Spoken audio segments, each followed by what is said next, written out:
Cal Poly got some national attention this quarter, and it wasn't all good. The controversial party that offended many students. Plus, a Cal Poly club you may not know about is climbing its way above the competition, and you can get college credit by getting involved. And a star Cal Poly women's soccer player made history this season. Find out which Mustang gained national recognition and broke a school record at the same time. Studio 300 on Cal Poly's campus. You're watching Mustang News. Good afternoon, Cal Poly. I'm Olivia DeGennaro. And I'm Jenna Brown. You're watching our weekly half-hour broadcast of Mustang News. Welcome to our Best of Fall 2013 show. Cal Poly is getting national attention this quarter for a controversial off-campus party. The theme, Colonial Bros and Navajos. The university sent out an email about the party saying they're investigating fraternities that may have been involved. More than 200 students filled Shumash Auditorium for a forum about that party. The Interfraternity Council Public Relations Director made a public apology at the forum. We understand that. So as Director of Public Relations, I apologize. I formally apologize. We messed up. That is something that is clear and one thing that has to be understood. This is not something that we stand behind. I'll repeat it and I'll repeat it until it's dead. But this is something that we are very sorry for. History of colonization and Horncliffe and the IFC president later met with the Mustang News editorial board and said that Greek life might not have even been involved in the party at all, and that they apologized at the forum because of the email that was sent out. If you want to see the full video of the forum, you can visit mustangnews.net. On-campus residents are subject to random searches conducted by drug-sniffing dogs. But according to University Housing, rumors that random drug searches have already happened this year are false. Drug dogs have been used on campus in the past, as recently as last March. Students are torn on whether bringing in the canine unit invades their personal space. I think what should be the priority is monitoring what's going on our campus rather than what kids have in their room. Lawyers say it is legal for the drug dogs to enter the building and walk down the hallways. Near the end of this quarter, Cal Poly held a candlelit vigil for one student who died while studying abroad. Reporter Kim Westland was at the memorial. Matt Yount was known for his infectious smile. His friends remembered him as a one-of-a-kind friend who was always there by your side. He was a definition of the quote, "When you're in jail, a good friend will be trying to bail you out. A best friend will be there right by your side saying, 'Damn, that was a great time.'" Yount drowned in a swimming accident while studying abroad in Sevilla, Spain on November 21st. This past Thursday, friends, family, student-athletes, and faculty all came together to honor Yount's life at a vigil that was held in the UU. We share your pain. We share your sorrow.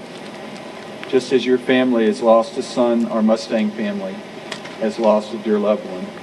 There was a slideshow that ran during the speeches showing the full life Yount lived for 20 years. Yount was known as the heart and soul of the Cal Poly men's golf team, and they say not a day goes by where they don't think of him. He's going to be a big part of all of our lives for quite some time. As tears were running down the faces of friends and family, there were also many laughs and smiles because of the person Matt Yount was. A Matthew Yount Scholarship Fund is being established, and more information will be released during the beginning of the winter quarter. Kim Westland, Mustang News. Teammates say that Yount was the type of player everybody wanted on their team. The University Police Department responded to a robbery that happened at VG Cafe on November 6th. UPD received an anonymous call at about 1:30 a.m. saying close to 100 people were inside the cafe stealing food. Police Chief George Hughes said in a phone interview that they were able to identify 13 people in the robbery. In cooperation with reviewing the video surveillance, showing pictures to people in the housing department, that we were able to identify several of the individuals. At that point, we conducted interviews, and then people who had admitted to the crimes are the ones that we are forwarding over to the DA's office for filing of appropriate charges. Police determined that the burglars entered through an unlocked door.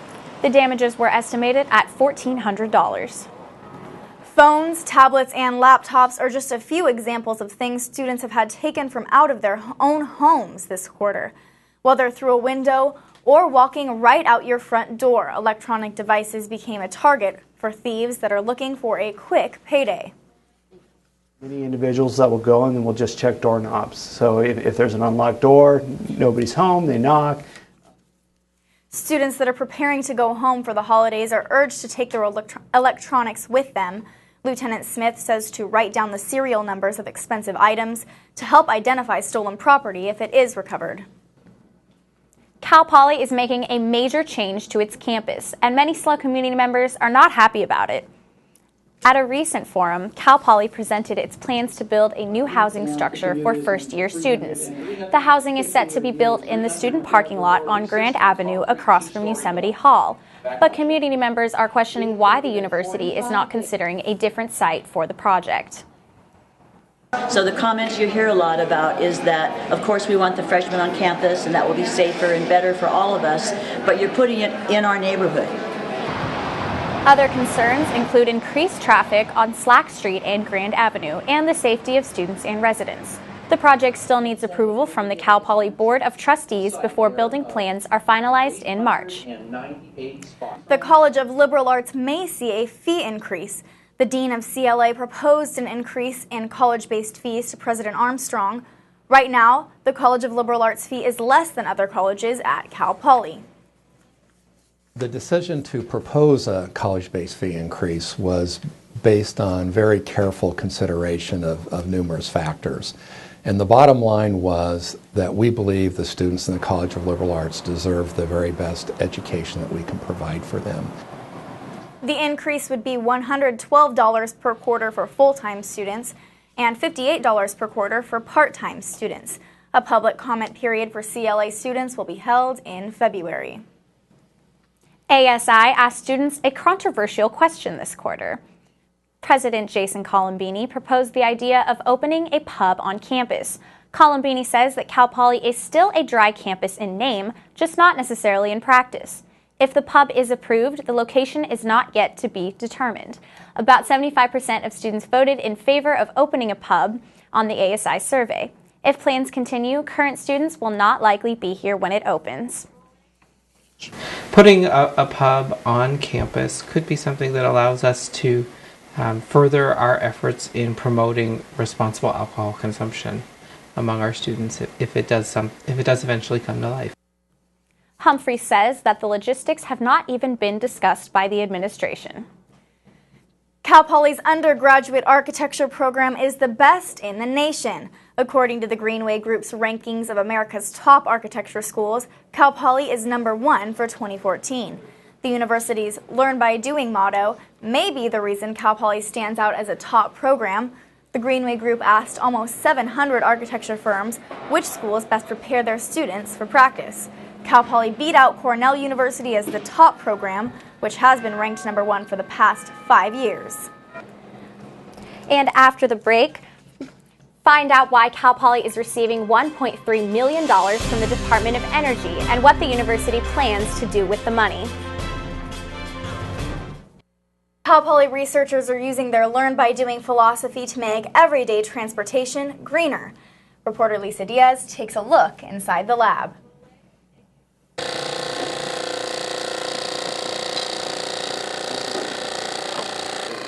This green goo is algae, and Cal Poly engineers are working with it to develop the transportation fuel of the future.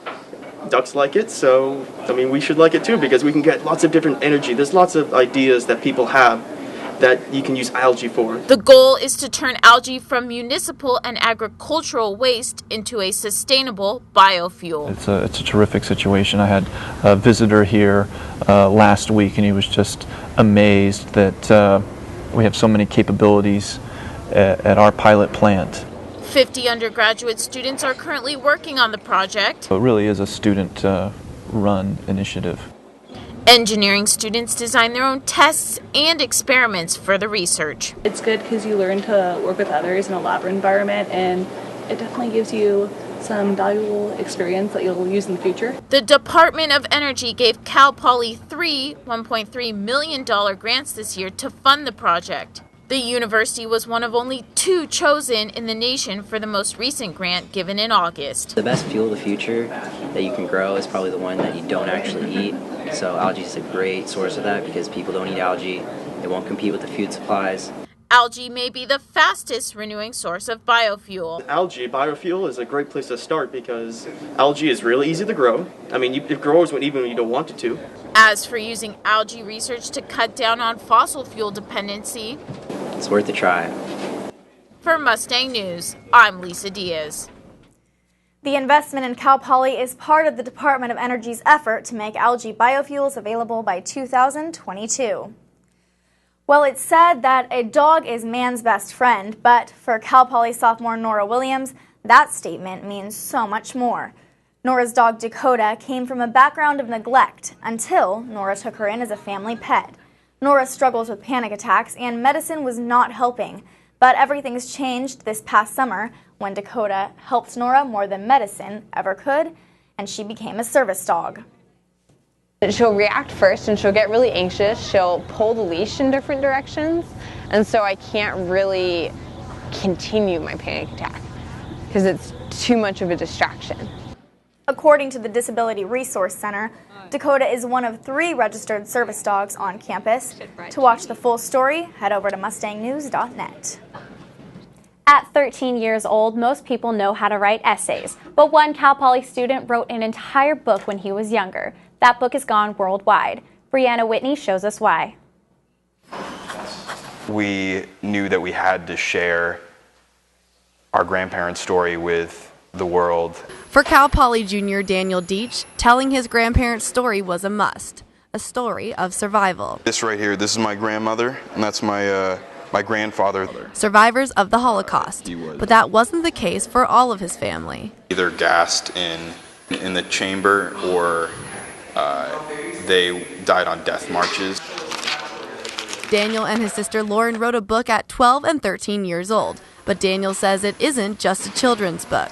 It's still something that adults can read as well. Middle schools, high schools, college, anyone. And people from all over the world have read their story. It's currently in Los Angeles, Washington, D.C., Philadelphia, Germany, Denmark, Sweden, and Greece. As for the profits, every book that's sold, $1 of it is given towards the Blue Card Fund, an organization to help families who were affected by the Holocaust. Although Daniel's future plans are different, the story is the same. I want to make documentaries and movies about the Holocaust. And professors say that passion shines in class too. I think when he writes, his intention is to film it. So how would he take the camera and shoot that particular scene? And Daniel has one message he wants everyone to know. We need to continue to share it and know about it. Brianna Whitney, Mustang News. Daniel hand drew most of the illustrations in the book and says hundreds of copies have been sold.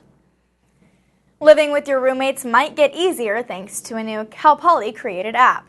3 Cal Poly students created the app Home Slice and worked with both public relations and Parks and Rec students to promote it. Slice is a roommate application that allows roommates to kind of create a private social network equipped with all the tools to stay on top of household chores, supplies, and bills. Here's how it works. The whiteboard is the hub for communication. You can write a post like you would on any other social media, and it gets posted to the whiteboard and alerts your roommates. The Home Slice app is free. You can download it in the App Store now and expect it for Android in January. There are plenty of extracurricular activities to do around campus, but there may be one you might have overlooked. Reporter Denzel Quarterman tells us how it can even get you some college credit. The world of timber sports. Few students know that at the north end of campus, students are busy climbing trees, throwing axes, and cutting timber right here at Cal Poly. We compete in a bunch of different events. There's about 25 events. We have sawing events with a crosscut saw, chopping events with an axe throwing. We have obstacle course races. We have pole climbing. And it all looks and sounds fun, but at its ground floor, the logging club is a teaching and learning experience for all students that are interested. It's actually a 1-unit class at Cal Poly. It's Natural Resources 290. and it's a one-unit class, credit, no credit. If you show up, pay your dues, you'll get credit in the class. The club also competes in tournaments and participates in demonstrations at some campus events. Club President Sam Mulholland enjoys competing in chopping events. We have 3 competitions a year. We host one at Swanton every fall. Then we go to the Sierra Cascade Logging Conference in Reading every winter. And then in the spring, we have the Association of Western Forestry Clubs Conclave. And how does the team match up against the competition? Last year we took 3rd at AWFC, which is against every school west of the Mississippi. So, I mean, we're up there. We're pretty competitive. We'll give anyone a run for their money. Denzel Quarterman, Mustang News. The team competed against Humboldt, Berkeley, and Northern Arizona University at this year's Cal Conclave. Cal Poly placed first. Coming up in sports, this 2-time team captain set some all-time records. We profile defensive tackle Sullivan Gross next. And find out which former Cal Poly athlete is spreading the Mustang way across the world. Well, we have had a lot of exciting events in sports this quarter. Yeah, and Ashley DeVren's in the studio to give us the wrap-up. Yeah, we've had a lot of great highlights in sports this entire quarter, but one Cal Poly athlete won a multitude of national honors this season. Lisa Diaz has a story. This has been sent up ahead. Here's Krieghoff. She gets into space. She's got it into the box. Shot with her left foot. The ball blocked. She can, turn on anyone with the ball better than I've ever seen. And she just makes good decisions. You know, she knows when to just lay it off, when to turn, when to find someone wide, all those things. Cal Poly forward Elise Krieghoff is making history. The sophomore soccer star is College Sports Madness National Offensive Player of the Week, Big West Conference Offensive Player of the Week for the 4th time, and scored her 15th goal to tie the Cal Poly season record in Sunday's loss to UC Irvine. We're still lost, but I mean, I'm just looking at it as a positive note. Yeah, we got some goals and we kept fighting. So I think just the record means that we're getting better and better every game that we play to get more goals and find the back of the net. Teammates say Krieghoff never stops working hard. She plays close to the full 90 minutes of each game and makes those around her better players. It represents the team well. You know, for someone to get Player of the Week that many times says a lot about her, but it says a lot about our team as well. So we're starting to play well, find our rhythm, and Elise is reaping the benefits of that. The team is in the hunt for the conference championship and aims to make the NCAA tournament. Cal Poly will rely on Krieghoff to keep the ball upfield and the Mustangs on the attack. She's breaking all these records, getting all this attention, and it's just funny because we know her as just Elise, our friend, and she's kind of goofy, so it's definitely cool to be able to play with her and see her be so successful. Lisa Diaz, Mustang News. The women's soccer team was eliminated in the first round of the Big West tournament. Sullivan Gross had a year to remember with Cal Poly football. The senior finished the year with 8.5 sacks, and as a captain, he led the team everywhere else as well. I'm someone who's always tried to stay humble, and I think that's the best way to approach my successes. And the best way to do that is just lead by example, and hopefully those follow. Be the best I can, and hopefully show what it takes to win. Gross finished his career in the top 10 all-time in consecutive starts for the Mustangs, and he also had 22 career sacks, which puts him at 5th in Cal Poly history. Gross will take these records with him as he prepares for the 2014 NFL Draft. For the full-length feature on Gross, log on to mustangnews.net. 9 Cal Poly football players earned Big Sky All-Conference honors this past season, including Defensive Player of the Year. Senior defensive tackle Sullivan Gross shares the Defensive Player of the Year award with Montana State's Brad Daly. Gross finished with 8.5 times this season and led the team with 14 tackles for a loss and had his first career interception against Northern Colorado. 3 other senior Mustangs were on the list. Offensive guard Lefi Latulaga Sanoa, fullback Akinene Umo, and safety Alex Hubbard were honored as the best in their position. It was basically the mentality that we came into the season with, and while we were training for the season. We said we wanted to be the best, one of the best defenses in the conference, and we were in the top. We were the top 3, I think. And everyday grind, everyday love for it and having fun with it every day allowed us to get those honors. 5 Mustangs were honored as second-team All-Conference, including seniors offensive tackle Giovanni Sani and linebacker Johnny Millard. Former Cal Poly standout Christina Santiago is continuing her basketball career in Israel. Reporter Kim Westland has the story. Christina Santiago is ready to continue her professional basketball career overseas. Santiago has signed a new contract with a team in the Israeli Premier League. You know, you really have to step up when you get here and play as a team. Santiago traveled to Kansas City this summer to work out with some top trainers at a pro facility called Top Speed. Basically, I want to get better on my lateral movements, quickness, and get stronger. Last season, Santiago played overseas in Bulgaria, where she led her team to a championship and was also named the league MVP. She averaged 23 points and 9 rebounds in her first year as a professional. I mean, being here at Cal Poly and starting from the bottom and then, you know, building our way up and winning championships, you know, the last 2 years I was here, I think it gave me a lot of confidence and momentum going into my pro career. Santiago says she is a proud alumna and enjoys sharing Cal Poly around the world. It's a pretty cool feeling being able to represent a school that, you know, doesn't have a lot of recognition worldwide. But one thing Santiago says she's never lost is her love for the game. You know, hanging out with kids after the game, signing autographs, and interacting with our fans and our sponsors, and that's been the greatest joy for me playing basketball. Basketball isn't just a game for Santiago, it's a lifestyle. Kim Westland, Mustang News. Santiago says Israeli Basketball Premier League is one of the best leagues in the world, and she's excited for her career to take off. Well, a lot going on in sports this quarter. Definitely. Now we just look forward to the highlights next quarter. Yes, well, still ahead, some colorful visitors have made their way to Pismo Beach. We'll tell you why they're here. Are bringing some special visitors to the Central Coast. Christina Favuzzi went to Pismo Beach to pay them a visit. Those aren't leaves, they're butterflies, monarchs, and they've returned to the Central Coast. The Pismo State Beach Butterfly Grove is teeming with them. So, why are they here? They came here looking for the refrigerator. They want a location where the temperature is going to be in the low 40s, where they can hang for the next 4 months, like so many dead leaves like you see in there, and extend their life cycle. Cal Poly researchers estimate a population of 34,000 monarchs. Despite the drought and its negative effect on the milkweed the monarchs eat, the Pismo population is up. The beauty of the monarch is timeless, mesmerizing people of all ages. They're like kind of look like birds because they fly. What colors were they? Orange, white, and black. In Pismo Beach, Christina Favuzzi, Mustang News. The butterflies will be in Pismo until the end of January. The Grove is open every day.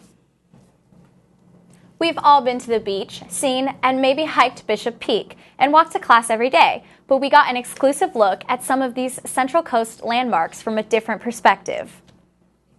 There's a Neptune pool, which you can see right now. It's kind of at the west edge. And there's also a pool that's inside that structure. It's like an indoor pool.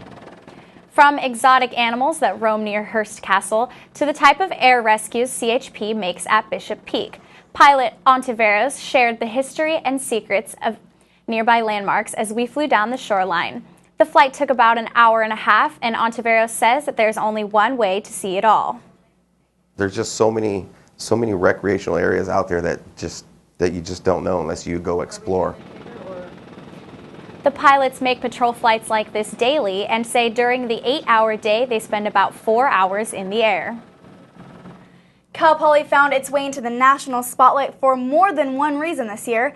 In a November survey done by Travel and Leisure magazine, San Luis Obispo ranked the #3 college town in America. Burlington, Vermont, and Charlesville, Virginia took first and second place, and Cal Poly ranked on another website as well. Business Insider reported Cal Poly as one of the nation's top 25 hottest and smartest campuses in the nation. Well, I think that's a real big honor for Cal Poly students. Definitely. Yeah, it's great. Yeah, well, thanks for watching our Best of show of Mustang News.